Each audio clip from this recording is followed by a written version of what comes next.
গ্রামীণ জিসি সহায়তায় আলহাজ আব্দুস ফাউন্ডেশন আজকের এই ক্যাম্পটি করছেন।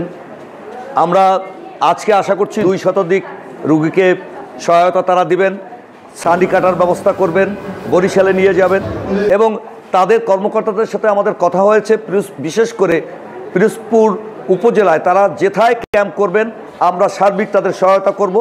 আমরা আশা করছি এই জেলায় গ্রামীণ জিসি আরও অনেকগুলো ক্যাম্প করবেন। আমাদের সিভিল সার্জন সাহেব বলেছেন যে আমি নিজে বিশ্বাস করি, আমি আমার মায়ের ছানি কাটাতে 84,000 টাকা খরচ করেছি, যদি অত্যন্ত একটি বড় হসপিটালে, তাহলে একজন মানুষ মিনিমাম 10,000 টাকা লাগতো। সেই জায়গা থেকে মানুষ উত্তরণ এই গ্রামীণ করেছে। গ্রামীণকে ধন্যবাদ। আমরা এই জেলায় অন্ততপক্ষে সাধারণ চক্ষু যে চিকিৎসা সেটা গ্রামীণের সহায়তায় আমরা এই জেলাব্যাপী করব। আমরা গ্রামীণ যতদিন চাইবে ততদিন আমরা সহায়তা করব এবং এই জেলার যেখানে তারা ক্যাম্প করতে চাইবে সেখানেই আমরা তাদের সার্বিক সহায়তা করব। সহায়ের জন্য যারা এই উদ্যোগটা করছে তাদের ধন্যবাদ জানাই। গরিবদের জন্য যে উদ্যোগটা করছে তাদের জন্য আমরা অসংখ্য ধন্যবাদ জানাই তাদের।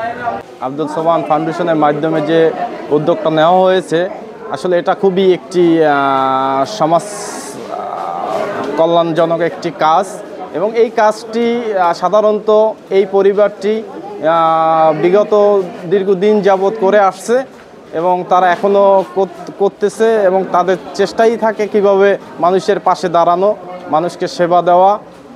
তাও সুন্দর হয়েছে। সাধারণ মানুষ যে সেবাটা পাচ্ছে সে সেবাটা আসলে এইভাবে অনেক গরিব আছে যারা সাধারণ নিম্ন শ্রেণী, তাদের ডাক্তার দেখানোর সামর্থ্য নাই, সুযোগ নাই, তারা ফ্রি চিকিৎসাটা পাচ্ছে।